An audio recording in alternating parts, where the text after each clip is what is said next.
Alléluia. En tout cas, vous êtes les bienvenus ce matin. Comme vous le constatez, Alléluia. Donne-moi un peu les retours. Donc ce matin, nous avons un culte spécial. Alléluia. Voilà, on a un culte spécial parce que le mercredi, c'est mercredi ou jeudi? Le 31, c'est quand? Mercredi, hein? Donc mercredi, nous serons ici à partir de 20h. Dis voisin, mercredi, c'est à 20h. Pasteur Christelle, c'est ça? C'est 20h. C'est ça, non? Le conseil, c'est 20h. Ok? Dis-lui, mon ami, mercredi 20h. Dis-lui ça. Dis à gauche à droite, mercredi 20h. Dis-lui, mais pour toi, c'est 19h45. Non, dis-lui ça, dis-le lui bien. Ou je ne sais pas comment on dit en français. Pour toi, dis-lui, voisin, pour toi,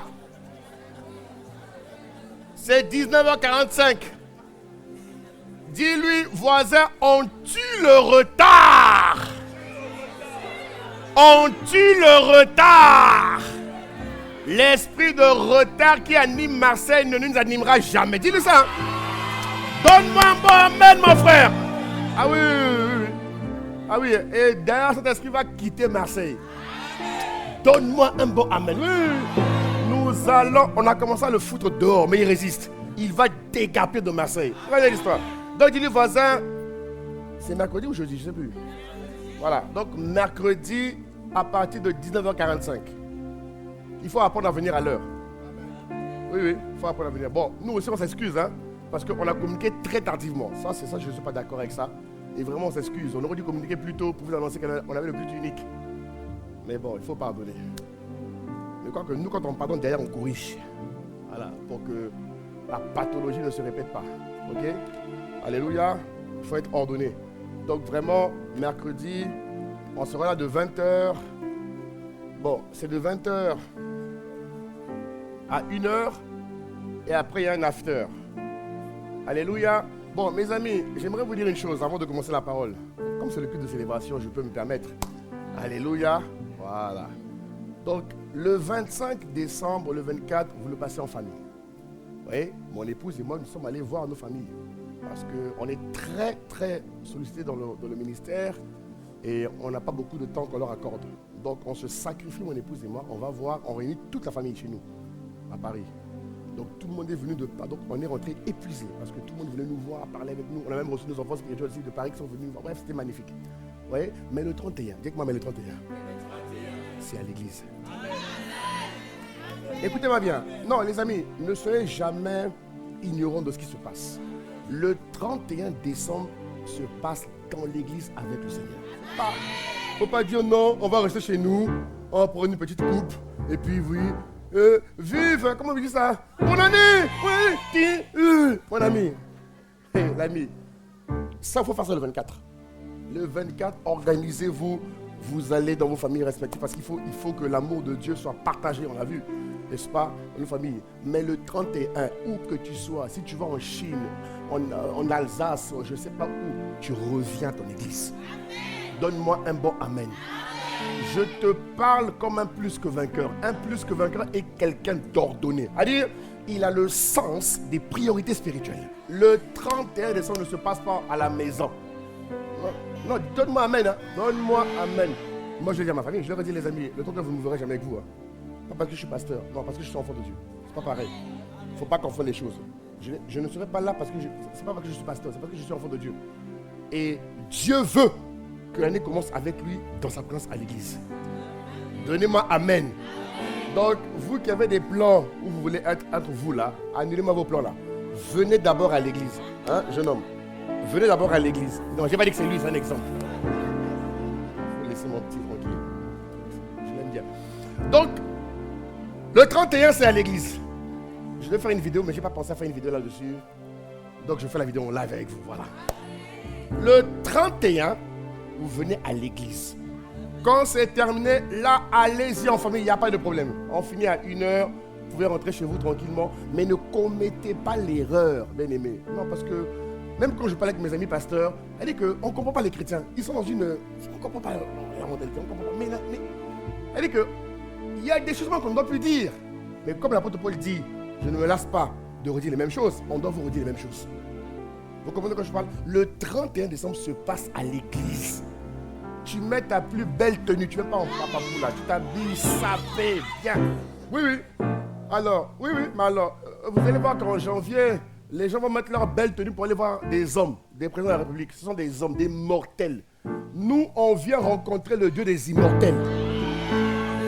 Et tu vas t'habiller en jean. Ah, ça ne marche pas. Dis, voilà, ça ne marche pas. Oui, oui. Faut pas dire, non, je suis jeune. Laisse-moi ces bêtises. Tu es jeune de quoi? C'est pas une question de jeunesse, c'est une question de protocole. Vous comprenez quand je parle? C'est une question de protocole. Vous allez me dire que non, mais Dieu c'est le cœur, c'est pas vrai. Dieu est un Dieu de détails. C'est biblique, c'est écrit dans la Bible. Dieu regarde aux détails. Lorsque Dieu a inspiré à Moïse la construction du tabernacle, regardez comment Dieu était minutieux. Lisez la Bible, c'est écrit. Regardez comment il a donné le cahier des charges à Bezalel. Regardez, il était minutieux. Et j'ai tiré de cette méditation que Dieu est un Dieu de détails. Voilà pourquoi, bon, c'est pas que le 31, même en réalité le dimanche. Hein. Nous, quand on a grandi, on doit vous apprendre des choses comme ça. Des fois, on doit vous rappeler ça. Nous, quand on a grandi, nos parents ne nous laissaient pas venir à l'église en jean. Mon père, qui n'est plus là, que Dieu soit loué pour sa vie, il me disait toujours, quand tu vas voir le roi des rois, mets ta belle tenue. Donne-moi amen. Ouais. Mon père me le disait quand j'étais petit. Il me disait, mon fils, quand tu vas voir le roi des rois, mets ta plus belle tenue. Il me dit, mais tu vois, nous, quand on va voir les présidents là, on s'habille bien. Mais pourquoi pas de mon Dieu? De mon Dieu, tu mets un jean troué avec ton jean qui baisse sur tes fesses. Et vous dites que c'est jeune. C'est pas jeune. Il faut respecter le protocole divin. Habille-toi comme un jeune en semaine. Mais dimanche et le 31 là, on veut te voir saper. Donne un bon amen. On veut te voir saper. Dis voisin saper. Voisine saper. Non, il faut acheter un billet comme c'est une fille. Une femme. Alléluia. Non, dis voisin saper. Tu sens bon. Rappelez-vous de la dame qui a offert le parfum d'albâtre. Elle a pris le plus beau parfum. Elle a versé sur Jésus. Donne-moi amen. Et la Bible, mes frères, nous explique que c'était un acte d'adoration. Donc quand tu mets ton parfum, c'est un acte d'adoration. Oh, mais donne-moi amen, donne-moi amen, donne-moi amen. Dieu, mes frères, il ne faut pas suivre le monde aujourd'hui qui devient instable, les gens vont s'habiller comme ils veulent.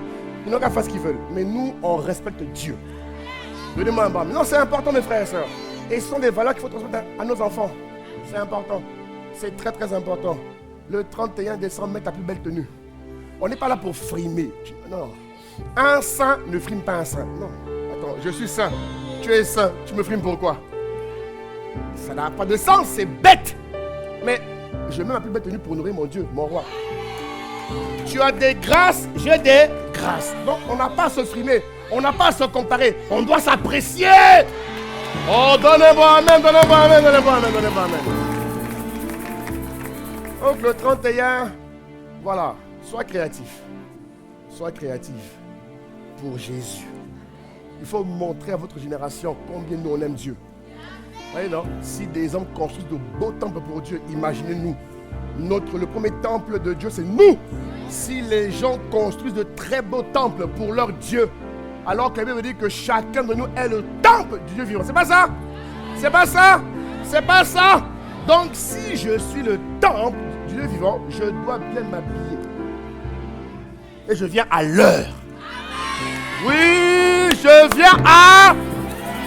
Non, dis-le encore bien, je viens à... Voilà. Oui, on doit... L'heure. Que l'esprit de retard. C'est-à-dire que j'ai même vu que même dans les églises maintenant, c'est général quoi. Les gens viennent en retard. Je dis mais non, il faut... C'est-à-dire qu'il faut chasser cette pagaille-là. Alléluia. Et il faut incarner les bonnes valeurs. Bon, donne-moi un bon amen et on commence le message. Acclame Jésus. Alléluia.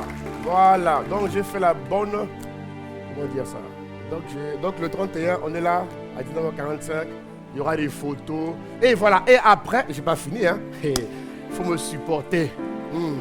Donc après, dis avec moi après, hein. Après, nous aurons un after. Voilà. Voilà. Donc, pasteur Christelle s'est mobilisé avec tonton Samuel et les équipes. Que Dieu bénisse pasteur Christelle et les équipes. Non, vraiment, moi, je ne suis pas un homme de fête. Moi, je ne suis pas un homme de fête. Mais je serai là par la grâce de Dieu. Moi, je ne suis pas un homme de fête. Moi, la fête, c'est pas mon truc. Mais bon, il faut être équilibré dans la vie. Si ça peut être un moment où on se réjouit, on va venir. Bon, tu n'es pas obligé de venir à l'after. Là, j'avoue que tu es libre. Moi, je veux que tu sois là pour la partie spirituelle. De 20h à je ne sais plus quelle heure, 1h. Tu dois être là. Même après, c'est spirituel d'ailleurs. Parce que c'est la fraternité. Voilà. Donc, on a réservé un after pour quelques personnes. De toute façon, il n'y a plus de place. Hein. Voilà, il n'y a plus de place. Mais l'année prochaine, si tu veux être là, il faut être là. Amen. Voilà. Donc, que Dieu vous bénisse. Je compte sur ta diligence. Je compte sur l'Esprit de Dieu qui t'anime. Je compte sur la parole de Dieu qui te parle et qui te pénètre. Pour que vraiment tu sois un véritable ambassadeur. Un ambassadeur doit être excellent dans tout ce qu'il fait et dans tout ce qu'il est ou dans tout ce qu'elle est. Il y a encore des places ici, hein, il y a encore des places là. Il y a des places vides là. Ici. Alléluia. Ok, acclame Dieu et nous commençons. Voilà. Bon, en tout cas, c'est le dernier culte. Donc, nous parlons depuis quelques temps maintenant, mes bien-aimés frères et sœurs, nous parlons d'une thématique importante qui s'intitule « Aimer Dieu, le premier et le plus grand commandement ». Alléluia. Aimer Dieu, le premier et le plus grand commandement. Et vous avez vu que nous avons inauguré ensemble le concept, qui est biblique hein, d'ailleurs, hein, le concept de plus que vainqueur. L'église finitive, l'église de la fin des temps qui va travailler avec le curseur divin dans le but d'accomplir les hauts projets de Dieu doit être une église plus que vainqueur. Il faut que les frères, que les sœurs, bien-aimés, qui vont terminer l'année 2020, combien là 20, non, là c'est pas l'année. L'église qui va terminer la fin des temps. Là on n'est plus dans l'année. On est dans la fin des temps. Allez, amen. Cette église-là, bien-aimée, doit être une église de plus que vainqueur. C'est-à-dire que chaque enfant de Dieu doit être un homme, une femme, plus que vainqueur. Et le plus que vainqueur, dis avec moi le plus que vainqueur. Dis avec moi, nous sommes des plus que vainqueurs. Et ça, on va le continuer en 2026 encore en profondeur. Amen. L'Esprit m'a vraiment parlé. Oh, bénissez Dieu qui parle, vraiment. On va parler de comment conquérir des nouveaux territoires. Comment t'affermir dans le territoire. L'Esprit veut que l'Église soit dans l'invasion. C'est-à-dire que l'Église de la fin des temps ne doit pas rester à l'Église. Non, elle ne doit pas juste être dans les programmes d'adoration. C'est très bien, hein, mais ce n'est pas que. L'Église de la fin des temps doit être une Église qui rentre dans la société et qui vient bouleverser le cours de l'histoire, qui vient réellement impacter. Il faut, alléluia, que l'Église soit omniprésente dans tous les systèmes qui gouvernent le monde. Notamment pour nous ici à Marseille et dans le sud de France. Dieu attend que nous soyons présents, bien-aimés, dans toutes les sphères parce que le monde a montré ses limites. Le monde, malgré les innovations, les budgets infinis qu'ils ont, les provisions ils ont montré qu'aujourd'hui, ils sont limités. Ils ont extrêmement besoin de l'Église qui possède la sagesse infiniment et divinement variée de Dieu. Ils ont montré leurs limites aujourd'hui. Ils ont montré leurs limites. Le Covid a montré que tout ce qui était fort n'était pas si fort qu'on le pensait. Tout ce qui était solide n'était pas si solide qu'on le pensait. Le Covid a montré que le système du monde est trop faible pour répondre et pour pourvoir aux besoins des hommes. Ceux et celles qui ont la solution sont ce qu'on appelle les enfants de Dieu ou encore les fils. Voilà pourquoi la Bible dit que la création attend avec un ardent désir la révélation ou encore la manifestation, la visibilité des fils. Et ces fils et ces filles, bien aimés, sont ce qu'on appelle des plus que vainqueurs dans le même moment. Donne-moi un bon amen. Donne-moi un bon amen. Il est fini pour le chrétien d'aller au travail et juste à travailler. C'est terminé. L'église finissante doit être une église d'objectifs. Doit être, donne-moi amen. Doit être une église de perspective. Doit être une église qui fait tout dans le but d'honorer Dieu. Même quand je vais travailler, même quand je vais à l'école, même quand je... C'est-à-dire que dans tout ce que tu fais, le but, l'objectif, le focus, c'est que Dieu soit honoré. Est-ce que vous comprenez? Est-ce que vous comprenez? Et on va l'étudier par la grâce de Dieu les dimanches et les mercredis. Dis avec moi les dimanches et les mercredis. Voilà. Dis encore les dimanches et les mercredis. Sur la base de Actes 2:46. Tout ce que nous faisons, c'est biblique. Hein? Tout ce que nous faisons est biblique. On doit renforcer la parole pour que tu sois le plus aiguisé possible. Pour que tu sois présenté au monde selon la meilleure version de Christ en toi. T'as pas dit amen. Il faut que la parole t'aiguise. Il faut que tu sois quelqu'un qui est, comment on dit ça, le plus abouti possible. On doit te présenter au monde comme une version la plus aboutie. Bien que tu sois abouti, le renouvellement de l'intelligence va te perfectionner constamment jusqu'au retour de Jésus-Christ. Mais aujourd'hui, mon point est de vous dire, bien aimé, que le monde a extrêmement besoin de l'église. Et même dans l'église, il faut penser différent. Il ne faut plus être une église qui a la pensée autarcique. Non, il faut être une église qui a la pensée de gagner les âmes. Donne-moi un bon amen. Donne-moi un bon amen. Et il y a plusieurs manières de gagner les âmes. Il y a des manières où il faut dire que Jésus est bon. Il y a des manières où il faut démontrer Jésus par des miracles, des prodiges et des signes. Et on va le faire davantage par la grâce de Dieu. Il y a aussi des manières où juste ta vie, elle dit que le gars te voit, il est épaté. Tu fais les courses au supermarché, elle te voit, elle est choquée. Elle dit que pourtant tu as un quasi comme tout le monde, mais quand elle te voit, elle voit quelque chose en toi. Moi je parle de ça, Elle dit que même pendant que tu fais les courses, tu attires les non-croyants. Que cette gloire t'accompagne en 2026. Que ta vie soit pleine de gloire et pleine d'excellence en 2026. Donne-moi un bon amen ici. Et ce plus que vainqueur, bien-aimé, dont nous parlons, a besoin du premier et du plus grand commandement. Il a besoin de l'amour. Parce que sans amour, l'amour est cette étincelle qui donne une valeur ajoutée à la gloire que tu es censé transporter et révéler. L'amour de Dieu est le fondement d'un excellent plus que vainqueur. Un excellent enfant de Dieu. Un excellent. Nous avons vu déjà depuis quelque temps, on a parlé de l'amour agapé. On a vu que l'amour agapé existe, mes frères et sœurs, dans plusieurs dimensions ou encore dans plusieurs dynamiques. L'amour agapé existe au sens vertical, c'est-à-dire entre Dieu et le plus que vainqueur.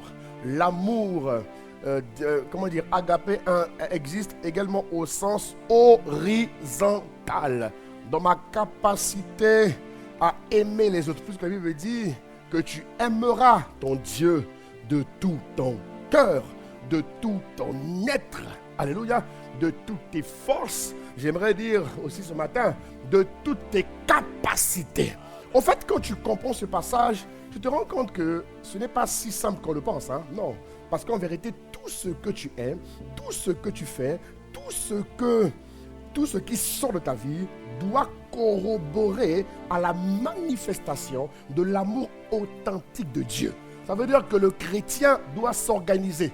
Le chrétien doit s'atteler. Le chrétien doit travailler à ce que cet amour ne faiblisse jamais.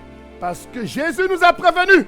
Il a dit, en Matthieu 24, je ne sais plus, il a dit que l'amour de Dieu va diminuer. Ça veut dire que les orchestrations sataniques, les systèmes diaboliques, maléfiques, les systèmes enfer-iques, voyez, se sont organisés.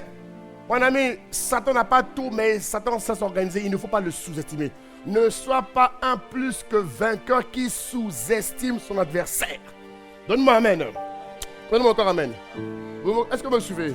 C'est-à-dire que si la Bible nous prévient, vous voyez, ce qui est bien avec Jésus, c'est que Jésus nous prévient.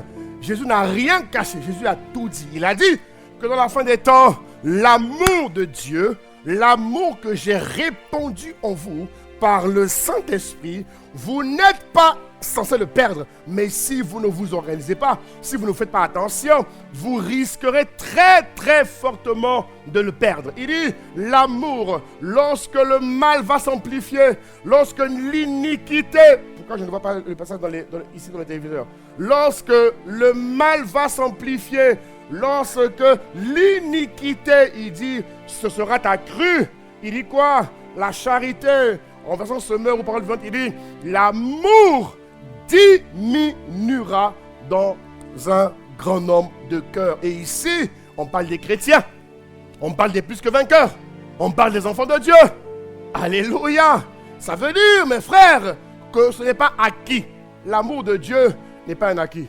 L'amour de Dieu doit se développer, doit se travailler.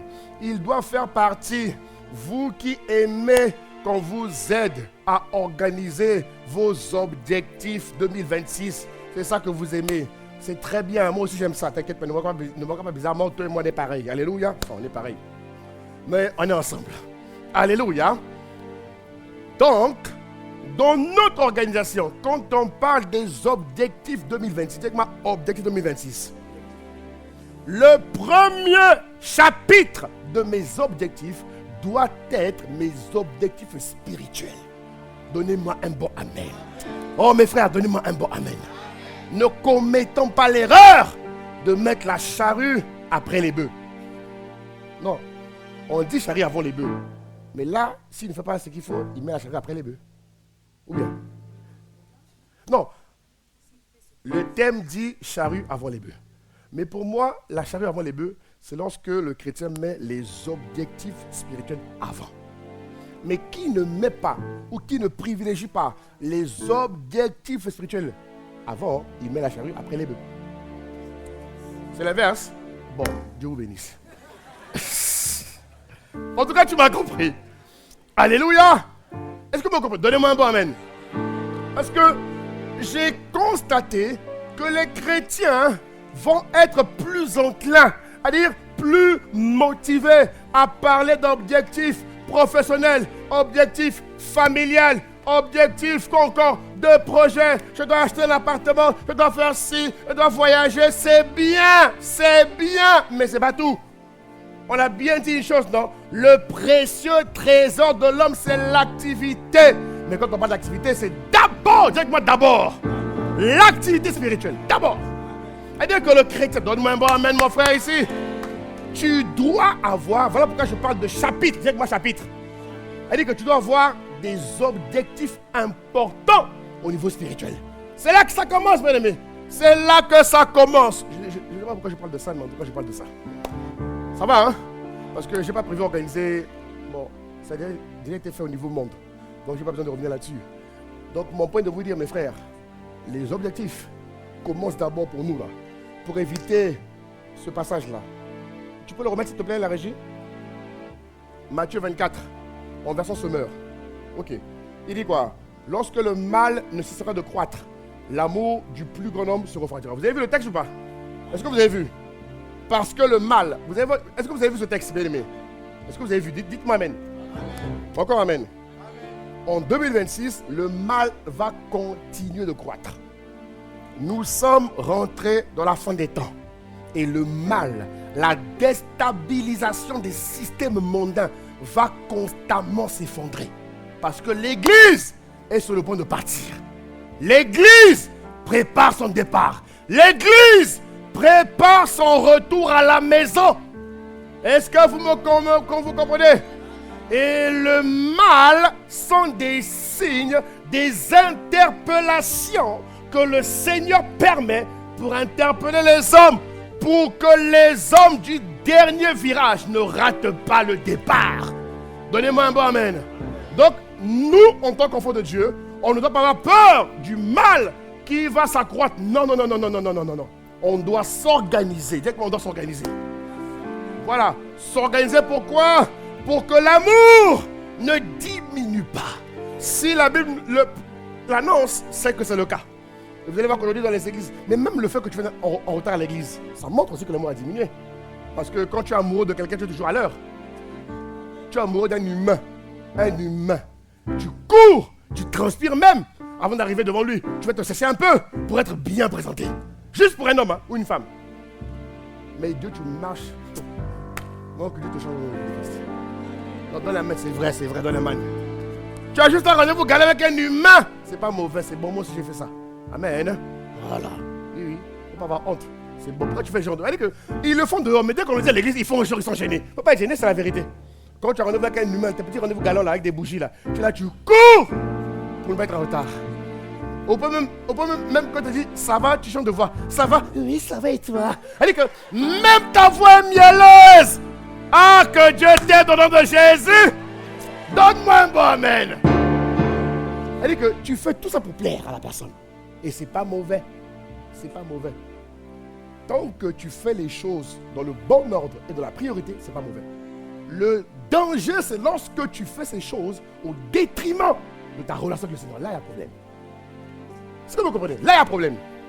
Là, il y a problème. Elle dit que Dieu n'est pas contre ça. Et nous non plus. On sait que c'est humain, il faut le faire. C'est très bon. C'est très très bon. Il faut le faire. Cependant, il faut le faire dans le bon ordre. Dieu d'abord. Vous me comprenez? Hein? Donc, en début d'année, écoutez-moi très bien mes frères et sœurs, il faut avoir un chapitre d'objectifs spirituels. Je dis bien un chapitre parce que c'est large, c'est grand. C'est pas juste dire en 2026, je me consacrerai plus. Ça ne veut rien dire. Comment tu te consacres à Dieu? Qu'est-ce que tu feras que tu n'as pas fait en 2025? Donnez-moi amen. Hein? Est-ce que vous comprenez? Est-ce que vous comprenez? Elle dit qu'il y a un chapitre. Dis voisin, il y a un chapitre. Dis à ta femme, il y a un chapitre. Ou à ton mari, si tu es là en couple. En tout cas, dis à ton voisin, il y a un chapitre. Un chapitre d'objectifs spirituels. En tout cas, ce n'est pas le message d'aujourd'hui, mais je ne sais pas pourquoi Dieu ne comprend pas. Vraiment, c'est le cul d'action de grâce, on dirait. Vraiment. Ce n'est pas prévu, mais j'en parle. Vous comprenez? Elle dit qu'il y a un chapitre. Il y a un... Et puis, elle dit qu'à tes résolutions dépend ton succès. Est-ce que vous comprenez? Et si tu veux être l'homme, mon frère, je t'en supplie, si tu veux être l'homme ou encore la femme, le plus performant devient d'abord une personne excellemment et extrêmement plantée en Christ. Elle dit que dans ta vie spirituelle, il faut que tu retrouves l'agilité que tu as perdue. Et ce n'est pas juste de prier, c'est plus que ça. Est-ce que vous comprenez? Parce que le monde va se... C'est écrit. 2026, vous allez voir ce qui va arriver en 2026. C'est-à-dire que c'est parti. Ça ne va plus s'arrêter. Le mal va s'empirer. On vit avec. Et même le pire du mal, ça atténue à cause de l'église. Oui, je vous assure. À cause de... Non, je vous dis la vérité. À cause de l'église, que là où il y a un chrétien, le mal est obligé de fléchir. De s'arrêter ou même de décaler sa manifestation. Oui, parce que là où il y a un chrétien fort, solide, puissant, qui a une véritable autorité, mais il parle en nature, la nature doit se soumettre à lui. Donnez-moi un bon amen. Mais oui, les amis, mais oui, mais oui, mais oui. Lorsque vous voyez qu'on annonce les inondations, mais il faut te lever contre ça. Tu vois qu'on annonce dans ta région inondation, mais tu vas te lever, tu vas te dire, hé, inondation. Pas ici, je suis là. Tu dois parler à l'inondation, leur dire que tu ne viens pas dans mon quartier. Oh, donne-moi amen, mon frère. Tu ne viens pas dans ma ville. Tu t'arrêtes ailleurs. Mais ici, là, est-ce que vous comprenez? Est-ce que vous comprenez? Le mal est là pour interpeller les hommes. Pourquoi? Les hommes sont allés trop loin. Ouais, trop loin. Un peu comme à l'époque de Babylone. Ils sont allés trop loin. Et Dieu est obligé d'inverser un peu les choses. Vous comprenez de quoi je parle? Mais tant que tu es en Christ, tout se passera bien par la grâce de Dieu. Amen, amen.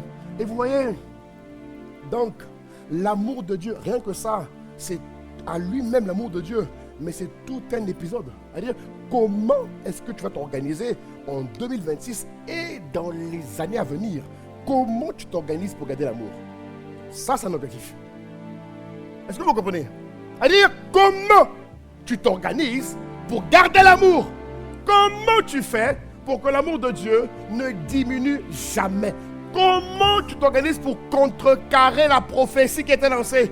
Il a dit que l'amour va diminuer, mais comment toi tu fais pour que l'amour ne diminue pas? Comment tu fais? Dans ton foyer, comment tu fais? Au travail, comment tu fais? Dans la société, comment tu fais? Dans ta famille, ta belle famille, comment tu fais? Voilà un objectif. Vous comprenez de quoi je parle? Dieu m'a dit, explique-leur, on verra ça au premier trimestre. La puissance du jeûne. Vous voyez, beaucoup de chrétiens ne jeûnent plus. C'est incroyable, hein? Beaucoup de chrétiens ne jeûnent plus. Alors que le jeûne c'est important. N'attends pas que l'église te dise jeûne et prière. L'église est comme un laboratoire qui te prépare. Vous comprenez de quoi je parle? Mais le véritable équipier est avec toi, le Saint-Esprit. On parlera de ça. Vous voyez, dans tes objectifs spirituels, quels sont tes objectifs de jeûne et de prière? Simplement. Est-ce que tu t'organises chaque semaine pour avoir 1 ou 2 jours? C'est un objectif. Est-ce qu'on voit de quoi je parle? Les nuits spirituelles, ce qu'on appelle l'éveil de la nuit, ça ne concerne pas que les pasteurs ou l'intercession, ou encore les responsables. C'est pas écrit dans la Bible. Les amis, le mal est profond. Hein? Le mal qui anime le monde est profond. Donnez-moi amen. Et pour renverser ce mal profond, il faut être un homme profond de bien. On n'est pas dit amen. Il y a des adversités que certains chrétiens ne pourront pas renverser. Pourquoi? Ils sont trop légers, trop superficiels. Le mal est tellement profond qu'il exige d'avoir des hommes et des femmes de profondeur spirituelle. Donnez-moi un bon amen, les frères. Vous comprenez? Et donc cela exige que tu puisses bien te préparer. Vraiment pour ta santé spirituelle en 2026. Normalement, tu dois même te retirer. Prendre une retraite. Les amis, je vous parle de la vérité. Hein. Normalement, tu dois prendre 3 jours, 1 semaine. Bon, je ne dis pas qu'il ne faut pas aller au travail. Elle dit que c'est une semaine où tu es différent. Vous voyez, quand je parle, tu t'organises pour être plus focus. Tu dois prendre au moins 1 semaine pour dire Seigneur, je t'en supplie, réveille. C'est pas à toi d'écrire, c'est à Dieu de te dire. De même que Dieu a inspiré Moïse pour les 10 commandements, tu dois laisser Dieu écrire. Et tu dois laisser Dieu écrire les objectifs qu'il a prévus pour toi en 2026. C'est Dieu qui doit prendre le stylo. Du moins, c'est lui qui t'inspire que toi tu écris. Est-ce que vous comprenez? Elle dit que rien ne doit venir de toi. Tout doit venir de Dieu. Donnez-moi un bon amen, mes amis. Donc je vous en supplie, faites-le. Faites-le. Faites-le. Prenez du temps. Si ça doit prendre 3 semaines, prends 3 semaines. Si ça doit prendre 1 mois, prends 1 mois. Mais ta santé spirituelle va déterminer le niveau de réussite que tu vas avoir en 2026. Voilà pourquoi refuse de te laisser séduire. Prends le temps. J'insiste, j'ai parlé de chapitre. Et le chapitre comprend des points, des sous-points, des lignes. Détaille-le. Tu vois, il faut qu'il soit smart. Vous l'avez vu, non? Voilà. Spécifique, mesurable, atteignable, réalisable dans le temps. C'est pas compliqué les objectifs. Et le Saint-Esprit va t'aider à faire ce que tu ne penses même pas faire. En tout cas, moi j'ai changé ma manière de faire les objectifs. Je ne fais plus comme le monde fait là. Non. Non. Il y a autre, dis à voisin, il y a autre chose. Est-ce que vous comprenez? Il y a autre chose. Mais s'il vous plaît, je prends le temps là dans mon temps. Je pense que je ne donnerai pas la parole comme prévu. C'est l'esprit qui inspire. Il est midi. Mais mon point est de vous dire, mes frères et sœurs, 2026, il faut que les chapitres de votre vie spirituelle soient bien détaillés. L'éveil de la nuit. Dites-moi l'éveil de la nuit. Aujourd'hui, si nous ne prions pas la nuit, c'est compliqué. Si tu attends l'éveil de prière, tu es mort, hein? Pasteur, tu es mort, mon gars. Non, vérité. On ne doit pas vous consoler. On doit vous dire la vérité. Si tu ne t'organises pas toi-même aujourd'hui, tu mets ton enfant au lit plus tôt. Il dort. Tu es jeune, vous les jeunes là, jeunes adolescents, jeunes gens, vous qui avez la fougue là, mettez-moi vos fougues dans l'éveil de prière, vous les jeunes là. Donnez-moi amen. Les jeunes là, donnez-moi amen. Gracien, donne-moi amen ici. Mon petit Gracien là. Oui, hein? Toi qui fais la musique là. Vérité, vous les jeunes là, vous qui avez la fougue là. Vos fougues, c'est pas seulement de dire on est là, on est là. Arrêtez-moi ça.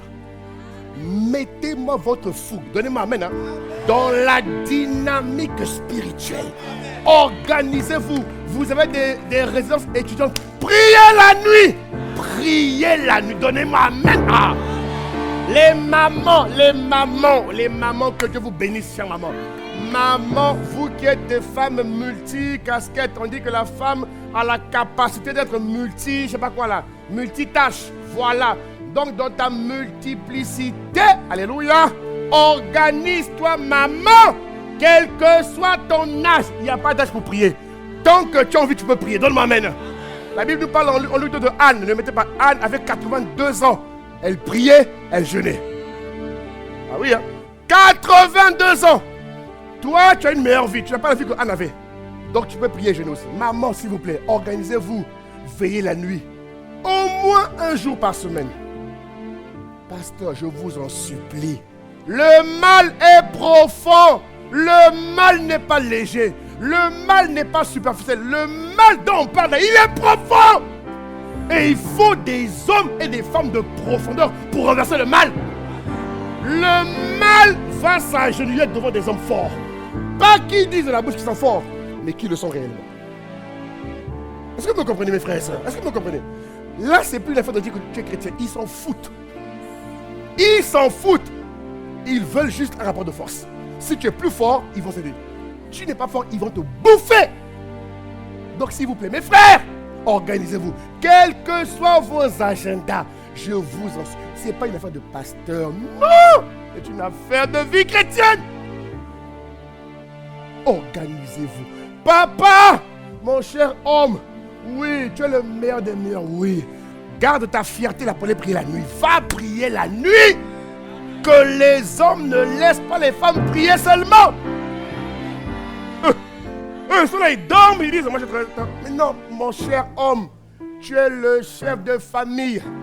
Lorsque les démons vont venir visiter ta maison, ils doivent voir un lion dans la maison. Ils doivent voir un lion. Un lion. Donnez-moi amen, hein. Donnez-moi amen. Les hommes, mobilisez-vous. Priez. Il faut prier ensemble et prier seul. Le problème, c'est que lorsque vous ils vont mettre le cap sur la prière avec les frères. C'est pas mauvais, mais c'est pas suffisant. Avec les frères, on se motive. Mais pour que la dynamique soit forte avec les frères, ça dépend de ce que je sème individuellement. Il faut que ce que je sème individuellement, lorsque chacun a semé, il faut que la combinaison. Vous comprenez quand je parle, non? Il faut que la combinaison des onctions soit une détonation spirituelle pour Marseille. Donne-moi un bon amen.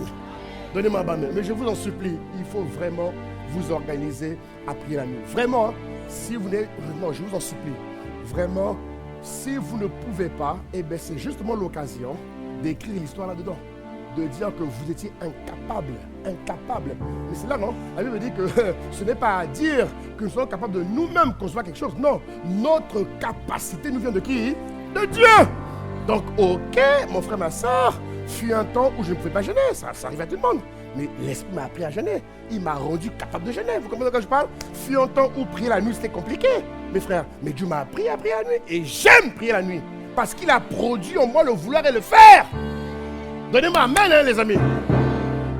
Le mal, j'insiste encore ce matin. En tout cas, c'est l'Esprit qui a prévu, c'est pas moi.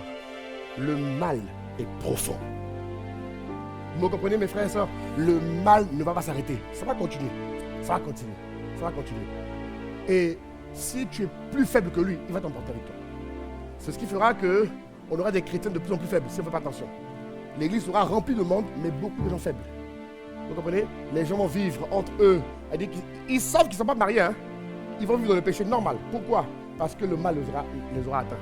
Quand le mal t'a atteint, tu n'es plus porteur de ta vie. Il te guide. Vous comprenez? Parce que les esprits guident les hommes. Aucun homme ne se guide lui-même. C'est faux. Les esprits guident les hommes. Sur la terre, il y a plus d'esprits que d'hommes. Est-ce que vous comprenez de quoi je parle? Et les esprits ont le pouvoir d'influencer la pensée des hommes. Donc ils viennent constamment, ils pénètrent, ils inspirent, ils vous soufflent des choses. Vous faites des choses, vous pensez que ça vient de vous, ça ne vient pas de vous. Ça vient d'un monde spirituel qui est très réel, plus réel que les humains. Plus réel que les humains. Et si vous désirez vraiment réussir 2026, je vous en supplie, travaillez assidûment et profondément à vos objectifs spirituels. J'insiste vraiment. Prenez, allez, ne courez pas. Prenez 3 semaines, prenez 1 mois, prenez, je ne sais pas, mais en tout cas, les amis, cherchez Dieu. Et rappelez-vous, la Bible dit que ceux qui cherchent Dieu ne seront privés d'aucun bien. C'est clair comme le jour, Psaume 34, 10. Il dit, ceux qui cherchent l'Éternel ne seront privés d'aucun bien. Ce qui a fait la réussite des hommes qui nous ont précédés, c'était leur stature spirituelle. Les choses vont se compliquer dans le monde. On ne doit pas vous le cacher. Les choses vont se compliquer dans le monde. C'est clair comme le jour. Mais ce qui fera que le chrétien réussit, c'est parce que Malachie 4, il dit en 18-19, il dit, je ferai la distinction entre ceux qui servent Dieu.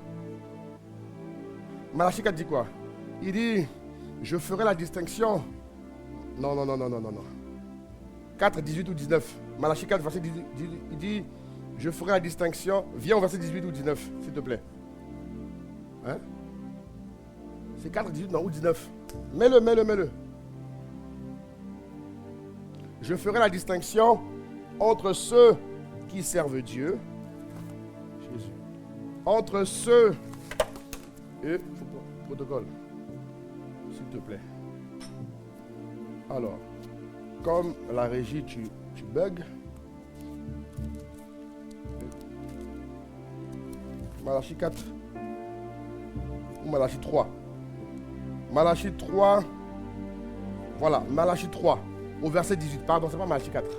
Malachie 3 au verset 18. Il dit, et vous verrez de nouveau la différence entre le juste et le méchant. C'est bon? Tu es là?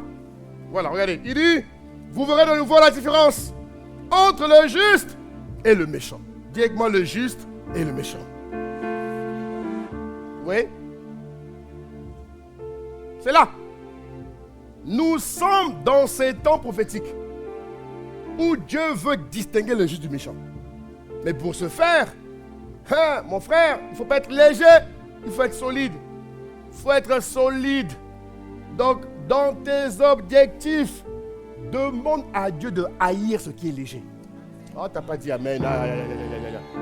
Demande à Dieu, fais-moi haïr ce qui est léger. Fais-moi haïr ce qui est superficiel. Fais-moi haïr ce qui est... Elle dit que ce qui est superficiel. Ce qui est passager, fais-moi haïr. Fais-moi aimer ce qui est profond. Hein, mesdames, priez pour vos maris. Messieurs, priez pour vos femmes. Donnez-moi amen. Non, sérieux. Ils vont vouloir rentrer dans les foyers. Semer. Des fois, vous ne comprenez pas. Vous mettez à vous disputer là, vous ne comprenez pas. Mais c'est les démons qui font ça. Ils sont prêts à tout ravager. Sans état d'âme. Il dit au verset 19. Voilà. Entre celui qui sert Dieu, et celui qui... il s'arrête à 18, pardon. Oui. Vous voyez de nouveau la différence entre le juste et le méchant, entre celui qui sert Dieu et celui qui ne le sert pas. Ça veut dire que si quelqu'un sert Dieu à Marseille et qui ne démontre pas Dieu, ça veut dire que ce n'est pas un vrai serviteur. Donc même vous les serviteurs qui servez, élevez le niveau. Ne soyez pas... Mais en fait, dans le monde spirituel, les chrétiens de façade n'existent pas. On doit vous dire un peu la vérité. Dans le monde spirituel, directement dans le monde spirituel, il n'existe pas des chrétiens de façade. Elle dit, les chrétiens de façade sont des agents démoniaques. Parce que l'ennemi voit votre faiblesse. Ok? Et rappelez-vous, hein, on l'a vu il y a quelques semaines, au mois de novembre. Dieu a donné le pouvoir à Satan de manger la poussière. Rappelez-vous ça. Et tant que le chrétien est encore à l'état poussière et qu'il n'est pas passé à l'état lumière, tant qu'il est poussière, il reste comestible à Satan. Ne l'oubliez jamais. Quel est mon point? C'est-à-dire que si tu continues à rester faible, ta lumière ne prend pas. Tu restes encore à l'état poussière. Bien que tu sois né de nouveau. Oui, tu peux être né de nouveau. Hein. Être né de nouveau ne fait pas tout. Hein. Il faut être né de nouveau et garder sa conversion. C'est un peu comme quelqu'un qui a été guéri miraculeusement. Regardez aujourd'hui tous ceux qui ont été guéris miraculeusement dans les campagnes. Dieu a guéri. Mais comme il n'a pas gardé la guérison, il est redevenu malade. Est-ce que vous voyez de quoi je parle?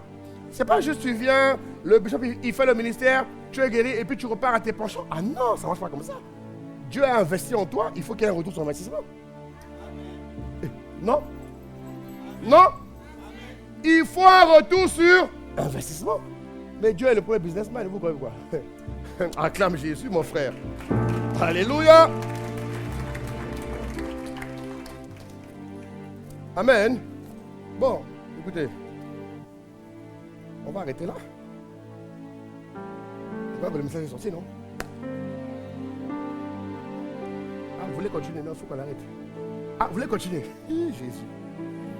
Mais le message est sorti. Je peux prendre 10 minutes ou 15 minutes sur l'amour et je m'arrête là. Il ne faut pas pousser des fois. Quel est mon point? Ce que je voulais voir avec vous ce matin, c'était l'amour agapé dans la dimension intérieure. Ok? On a vu l'amour agapé dans la dimension verticale avec Dieu. On a vu l'amour agapé dans la dimension horizontale avec les hommes. Maintenant, il y a ce qu'on appelle l'amour agapé envers soi-même. Vous comprenez? Dans la dimension intérieure. Ok? Et ce que je voulais voir avec vous très rapidement, c'est que l'amour agapé inclut l'amour de soi. Ok? Ça veut dire quoi? Ça veut dire que aimer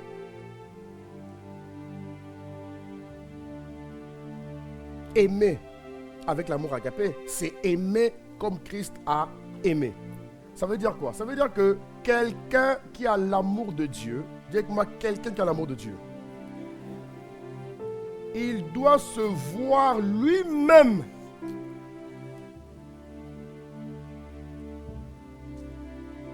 comme Christ a aimé de l'amour de Dieu. Quel est mon point? L'amour agapé, je l'ai dit, ce n'est pas un amour qui est égoïste. Ce n'est pas un amour qui est intéressé. C'est un amour qui est désintéressé. C'est un amour qui se donne et qui reconnaît le plus grand bonheur et à donner. Ça va? Jésus a dit, nous devons aimer notre prochain comme nous-mêmes. Cela veut dire de manière indirecte que aimer son prochain comme soi-même, c'est s'aimer soi-même. Quel est mon point? Quand on est enfant de Dieu, l'amour agapé s'expérimente d'abord personnellement. Et c'est cet amour-là qui nous guérit de toutes nos blessures. Les amis, si les hommes ne sont pas bêtes pour envoyer des militaires malades à la guerre, quel est ce Dieu-là qui va prendre des chrétiens qui sont malades pour les envoyer dans le combat spirituel? Ça n'existe pas. Parce que Dieu nous a sauvés pour sauver. Vous comprenez de quoi je parle? Dieu ne nous a pas sauvés pour vivre dans un pays des merveilles. Dieu nous a sauvés pour sauver. Dans un monde aussi méchant que celui-là, Dieu nous a sauvés pour que nous puissions faire le bien aux autres. Vous comprenez de quoi je parle? Mais Dieu ne peut pas envoyer des chrétiens qui sont malades. Quel est mon point? Dieu n'envoie pas des chrétiens qui ont des problèmes de restauration. Vous comprenez? Et ça va? C'est-à-dire, le manque de restauration, ok, ne doit pas durer longtemps normalement. C'est vrai. Regardez un peu le système. Quand quelqu'un est malade, l'hôpital ou les médecins vont donner un focus. Ils vont le garder, ils vont l'interner pour qu'il reçoive les plus grands soins afin qu'il guérisse. Dans mes recherches, j'ai découvert qu'en Chine, dites-moi en Chine, Vous savez qu'aujourd'hui, en Chine, ils ont mis en place une politique qui consiste à ne plus garder les malades longtemps, mais à leur offrir le meilleur des soins possibles. C'est-à-dire qu'aujourd'hui, parce que malheureusement, je ne sais pas si je peux le dire ici, hein, c'est en direct. Ah, c'est en direct. Bon, je ne dis pas. Non, parce que souvent, quand les gens durent à l'hôpital, là, c'est un système. C'est pas humain, c'est spirituel. Je l'ai découvert, hein, très clair. C'est en ligne, vous pouvez aller voir. Et la Chine a mis en place un système où ils veulent garder le moins longtemps possible. Mais qu'est-ce qu'ils ont fait? Ils ont investi au maximum dans les plateformes de recherche et développement. Ils ont investi dans les laboratoires pharmaceutiques. Ils ont investi, ils sont venus acquérir la sagesse ici dans les fin 90, 95, 2000 et les années 2000. Et ils ont révolutionné à leur niveau. C'est vrai qu'ils n'ont pas assez d'homologation pour pouvoir promouvoir la médecine chinoise ailleurs. Mais tous ceux qui quittent ici, qui vont là-bas, témoignent tous que ça n'a rien à voir. Pourquoi?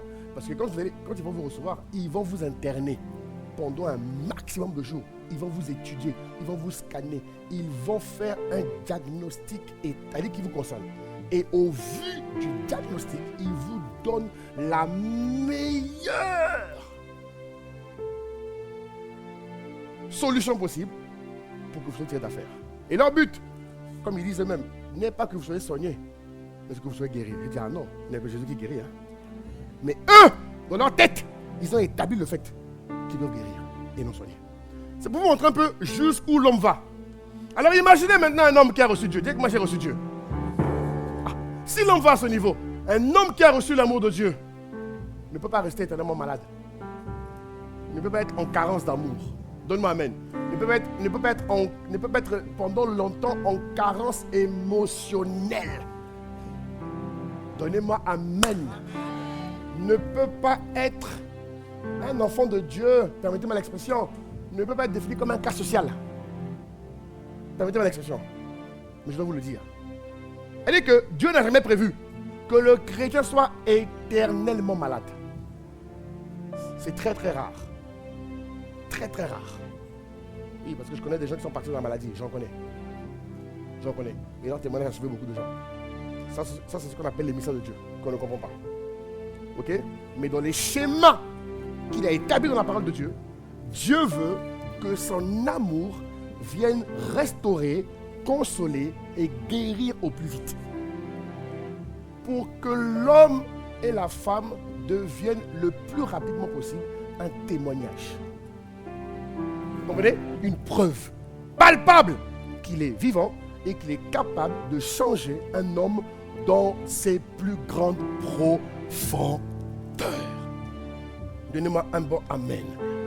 Donc l'amour agapé nous aide, vous voyez, nous aide à chercher Dieu, à chercher Dieu. La Bible dit que l'amour agapé qui vient de Christ, je prends un exemple, il assure un pardon absolu pour chaque péché commis. Ça veut dire que lorsque Dieu vous a pardonné, Dieu a oublié. L'homme, quand il pardonne, il n'oublie pas. Alors qu'il peut oublier, ça existe, il faut oublier. Dis moi, il faut oublier. Moi, quand j'étais, je ne sais pas pour vous, mais moi, quand j'étais à l'école, un de mes profs avait l'habitude de dire: pardonner, c'est libérer, mais c'est pas oublier. Ouais, j'avais un prof qui le disait. Il disait pardonner, nous on répétait, c'est libérer, mais c'est pas oublier. Mais ça me dérangeait quand même.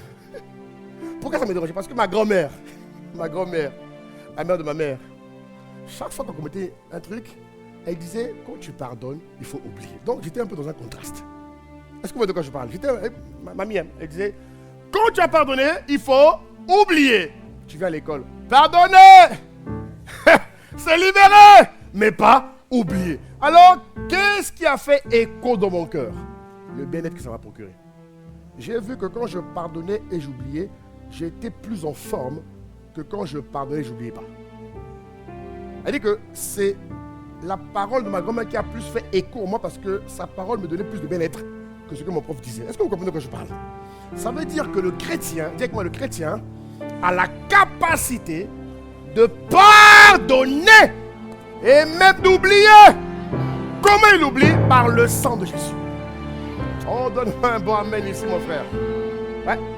Elle veut dire que lorsque vous plaidez le sang, mais écoutez mes frères, si mystiquement, les hommes ont le pouvoir de vous faire oublier des choses, ce qu'on appelle les vols de mémoire. Dans le monde mystique, les hommes, les femmes qui ont ce pouvoir sont capables. Ils viennent vous visiter et ils vont veiller à ce que demain vous les ayez oubliés.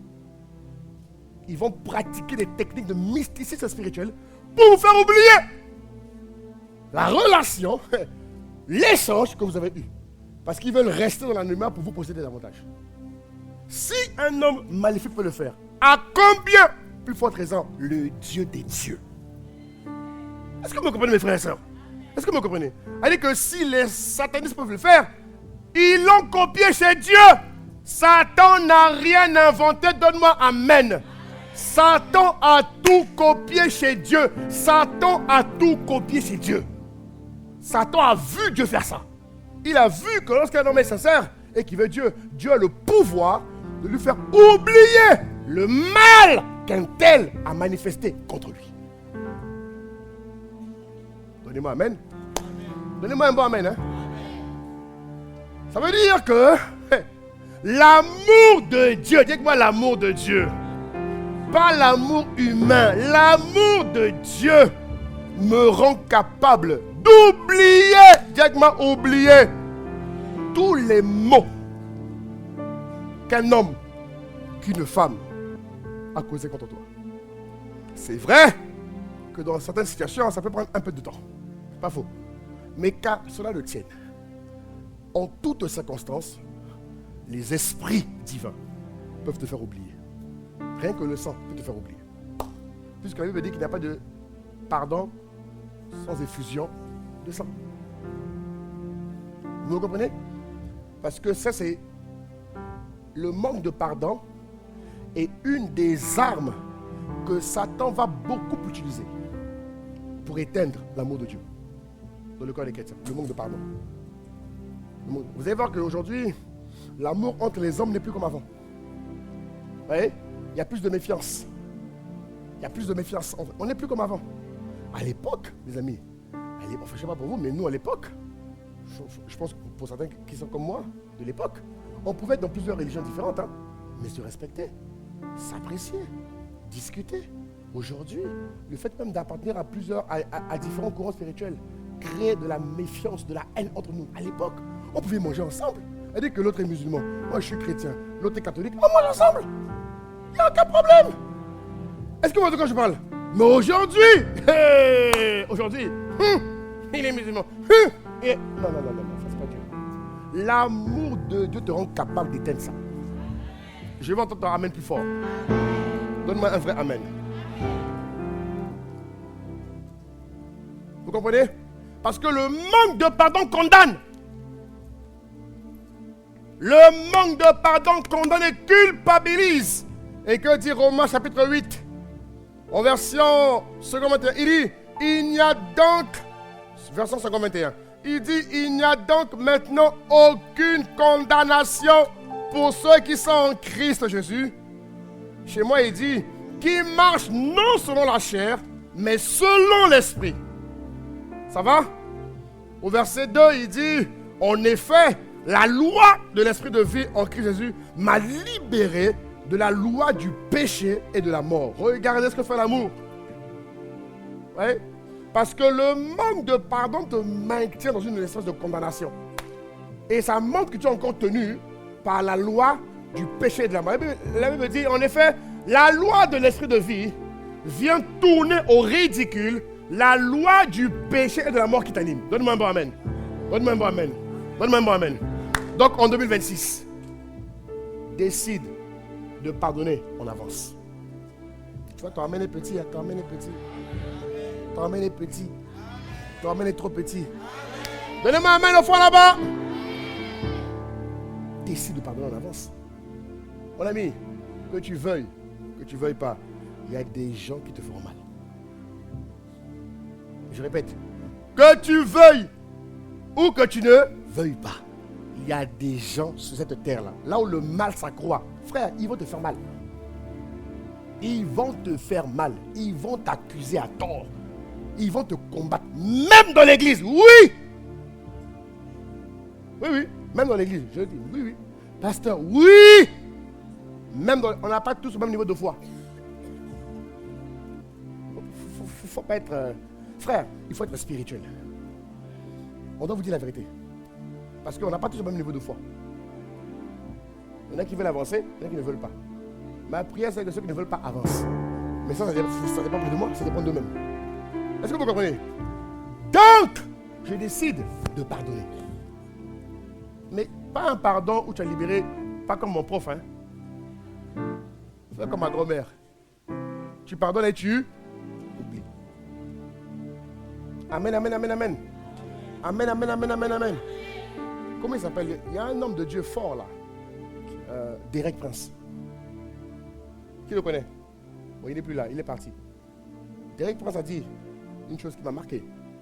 Alors qu'il s'apprêtait à partir. Il a dit, une des choses que j'aurais dû faire le plus dans mon parcours de vie, si j'avais bien compris, j'aurais dû apprendre à pardonner plus vite. Il dit, je pense que pardonner plus vite m'aurait encore maintenu. Il a dit lui-même. Un homme de Dieu très puissant, mais qui a fini par connaître de la dépression. Vous comprenez de quoi je parle? Alors que la vie de Dieu lutte contre la dépression. Elle t'empêche de déprimer. Elle te maintient dans un état céleste. Mais cet homme de Dieu, Dieu merci, il a eu ce courage de le reconnaître. Il a dit, si j'avais pardonné plus tôt, il y a des choses que j'aurais évitées. Alléluia mes frères et sœurs. Alléluia mes frères et sœurs. Ok? Voilà pourquoi l'amour que tu manifestes pour le prochain est déterminant. Ah oui, l'amour que tu manifestes pour les hommes là est déterminant pour ton salut, pour ta croissance et ton épanouissement en Christ. Je finis avec ça. Éphésiens 5, verset 10 en version parole vivante. Et on va prier, on va arrêter. Il est déjà 12h30, il faut qu'on arrête. Éphésiens chapitre 5. Au verset 10, en version parole vivante. Regarde ce qu'il dit. Regarde ce qu'il dit. Dis avec moi amour, agapé, dans mon être intérieur. C'est mon plus grand médicament. Dis-le, hein. Répète encore. Amour, agapé, dans mon être intérieur. C'est mon plus grand médicament. C'est le plus grand médicament dont j'ai besoin pour ne pas être malade et contaminé par les maux qui affectent négativement la société. Par la grâce de Dieu, je ne serai pas trouvé dans un cœur, dans une âme, dans des pensées qui manquent d'amour. Par la grâce de Dieu, par mes objectifs 2026 et jusqu'à la fin de ma vie, je m'organiserai avec le Saint-Esprit à ne pas perdre l'amour de Dieu. Donne un bon amen à ta prière. Donne un bon amen à ta prière. Acclame Jésus. Regarde ce qu'il dit. Tu peux te lever, on va prier. Regarde ce qu'il dit. On termine avec ça. Tu peux noter pendant que tu te lèves.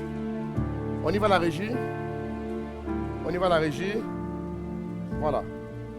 Il dit... Non. Commence dès le début. Non, pas parole de vie, parole vivante. Vous avez mes notes, la régie. Mettez-moi le verset que je vous ai donné, s'il vous plaît. Parole vivante. Je vous ai envoyé mes notes. Il dit... Rapidement, on va prier avec ça, rapidement. Est-ce que ça va, bien-aimé? Ça va? Dieu t'a parlé ce matin? Ça va? Alors je vais lire pour ne pas attendre la régie. La Bible dit, tu peux noter s'il te plaît, c'est important. En Éphésiens chapitre 5 au verset 10, il dit, puisque vous êtes des enfants de la lumière. Dis à ton voisin, nous ne sommes pas poussière. Dis-le bien, hein, nous ne sommes pas poussière. Et je veux que tu le penses vraiment. La poussière est comestible par les esprits mauvais. La lumière est infranchissable aux esprits mauvais. Vous comprenez? Il dit, puisque vous êtes des enfants de la lumière, apprenez à discerner ce qui fait plaisir au Seigneur. Et ça, c'est un des objectifs les plus importants. Il dit, la régie, trouvez-moi le passage, je travaille avec ça, c'est important. Il dit, bon, notez-le s'il vous plaît, c'est vraiment important. J'ai besoin que vous le notiez parce que ce passage va vous aider pour vos objectifs 2026. Il dit, puisque vous êtes des enfants de la lumière, apprenez à discerner ce qui fait plaisir au Seigneur. Il dit, examinez et vérifiez votre vie sous cet angle. La régie, mettez-moi ce passage s'il vous plaît. Ok?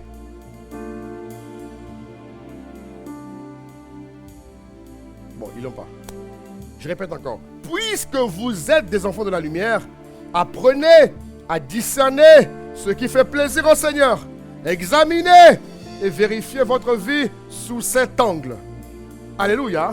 Ça veut dire que si je m'organise en 2026 à vivre une vie où je fais plaisir à Dieu, je serai immunisé contre le mal. Mais pas compris. Si je m'organise à vivre une vie, comme dit Colossiens chapitre 1 au verset 9 à 10, il dit que votre vie soit agréable à Dieu. Dites-moi agréable à Dieu.